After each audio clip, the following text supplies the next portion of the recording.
Olá, galera, vamos terminar aí a nossa unidade sobre as revoluções, né, os movimentações socialistas que aconteceram no mundo pós Segunda Guerra Mundial, movimentações comunistas, né? E hoje a nossa aula, como vocês devem estar percebendo aí pela imagem que o professor optou para ser o nosso plano de fundo de tela aí, é um convite a gente ir para um território que algumas vezes existe assim um certo receio em relação a esse território. Tudo fruto realmente dessa dicotomia e dessa disputa que existe ainda no mundo em que a gente vive entre o liberalismo e o comunismo, né? Então se trata aí da gente conhecer um pouquinho os elementos que introduziram o sistema comunista numa ilha da América Central, né, Mar do Caribe, lugar de praias paradisíacas, né? E nós estamos nos referindo aí à ilha de Cuba, né? A bandeira ali já denuncia para nós, né? E o convite é para a gente caminhar um pouquinho aí nas ruas de Havana, né? Isso aí são as ruas de Havana em Cuba. A gente percebe até um certo grau aí de, vamos pensar assim, de estagnação que a ilha de Cuba vivencia na atualidade, né? A gente observar aí veículos antigos que nos remetem a montadoras que existiram na antiga União Soviética. A gente não consegue observar aí veículos de montadoras do mundo capitalista, né? É, construções também que nos remetem aí ao século XIX, possivelmente, né? Essas construções aí que prevalecem no território cubano. Tudo isso fruto do que, minha galera? Do embargo econômico que a ilha sofreu em meados do século XX, quando um processo revolucionário liderado pelo personagem Fidel Castro, que teve o apoio de um outro personagem que é bem famoso, né? O argentino Ernesto Che Guevara. Eles conseguiram derrubar o governo do Fulgêncio Batista e estabeleceram aí na ilha de Cuba um regime alinhado à ideologia comunista pregada pela União Soviética. Então, no caso aqui da Revolução Cubana, nós temos um acontecimento típico da disputa pela hegemonia mundial envolvendo Estados Unidos da América e União das Repúblicas Socialistas Soviéticas. E veja bem, galerinha, né? Nós estamos falando de um território na América. Veja como isso foi duro de ser engolido pelos estadunidenses, não só naquele período, como é duro de ser digerido pelos estadunidenses que vieram depois, e eu diria para vocês que até a atualidade é muito difícil de digerir isso pelos estadunidenses, uma vez que desde o século XIX, né, nós temos uma política desenvolvida pelo governo estadunidense que nós conhecemos como doutrina Monroe. E através da doutrina Monroe, os Estados Unidos ele encabeçou a ideia, né, de apoiar, e no discurso do presidente James Monroe havia claramente esse apoio, né, sintetizado, né, na frase América para os americanos. A gente já trabalhou que essa ideia era uma ideia da ação imperialista estadunidense, né, que queria e incentivava os movimentos emancipatórios na América no intuito de interferir nesse território. Tá? Então, América para quais americanos? Para os americanos estadunidenses, né? Para os americanos que viviam na parte norte, mas mais especificamente os americanos que viviam no território dos Estados Unidos da América. Então, é uma característica extremamente forte aí da ação imperialista dos Estados Unidos aí no continente americano. E não foi diferente com Cuba, né? Não foi diferente com Cuba. Cuba teve a sua emancipação em 1898, né? E sofreu intervenções estadunidenses a partir de então, provenientes exatamente da doutrina Monroe. Só que para a gente não ficar somente observando aí as Havana, né, o professor vai aparecer também, né? Vou aparecer aqui nas ruas de Havana para conversar com vocês um pouquinho aqui, diretamente da ilha de Cuba. E como não poderia ser diferente, vou colocar também o logo da nossa escola aqui, ó, na fachada das casas nessa rua de Havana. Olha que interessante, né? Olha que legal. Dom Bosco Siqueira Campos andando por outras regiões do mundo também, né? E eu tô até meio travado, meu computador está até meio travado nesse vídeo aqui. Mas vamos continuar, né? Isso deve ser fruto aí do embargo econômico dos Estados Unidos. Mas enfim, né? Então, a partir de 1898, a ilha de Cuba ela se torna emancipada, politicamente falando. Ela não tem mais a interferência dos espanhóis, mas em virtude da doutrina Monroe, a interferência estadunidense ela vai se fazer presente, né? Vai ser bem intensa, vai ter uma abertura muito grande.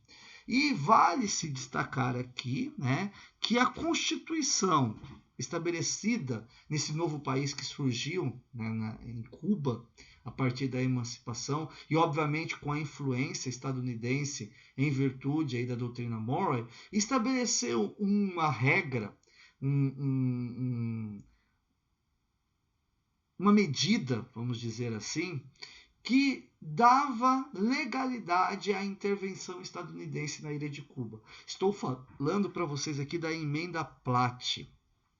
Então é importante a gente destacar a existência da emenda Platt, que foi um instrumento utilizado aí pelos Estados Unidos da América para legalizar a sua interferência na ilha de Cuba. E agora meu computador parece que melhorou um pouquinho, né? O embargo deu uma diminuída.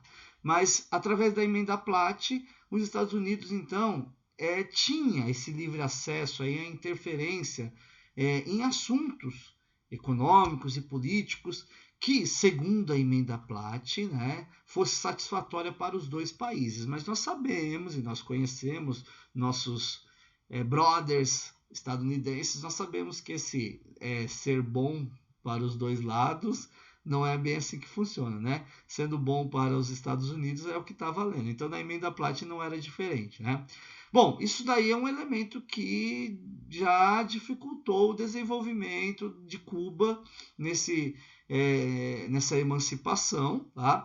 E a situação ela ficou mais complicada quando chegou ao poder, né, um governante muito alinhado à política estadunidense chamado Fulgêncio Batista. Ele governou por 2 momentos, né, a ilha de Cuba, entre 33 e 40 e depois entre 52 e 59, tá?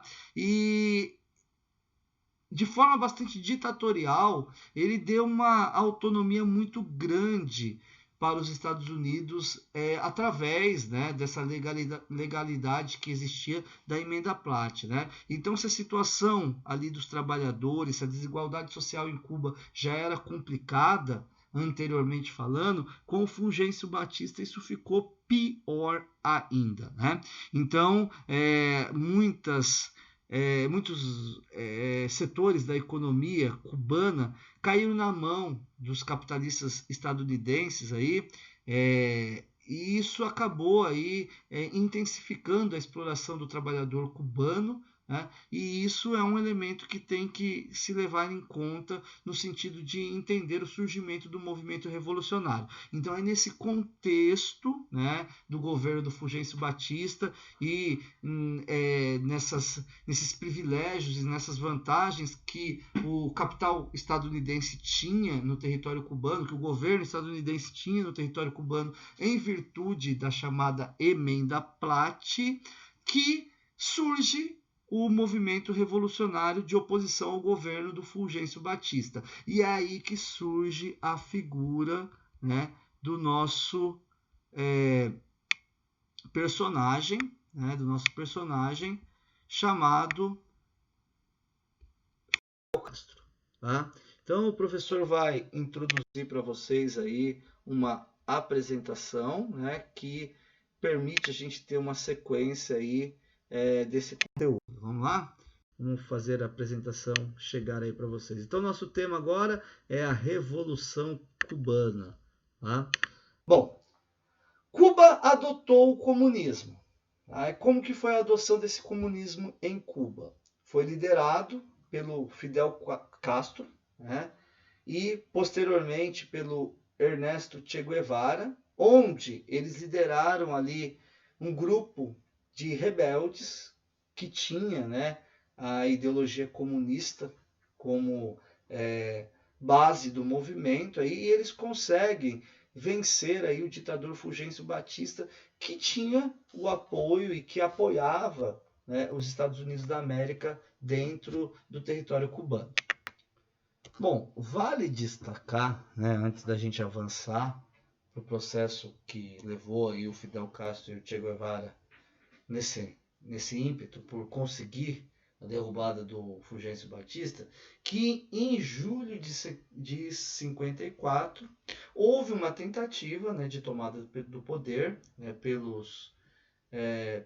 Fidel Castro, e essa tentativa ela foi frustrada, né, os líderes foram presos, o Fidel Castro ele conseguiu fugir, né, para o território mexicano, e lá no território mexicano foi que ele encontrou o Che Guevara, né, um argentino que viajava aí pela América Latina e que, segundo a biografia dele, viu muitas desigualdades, viu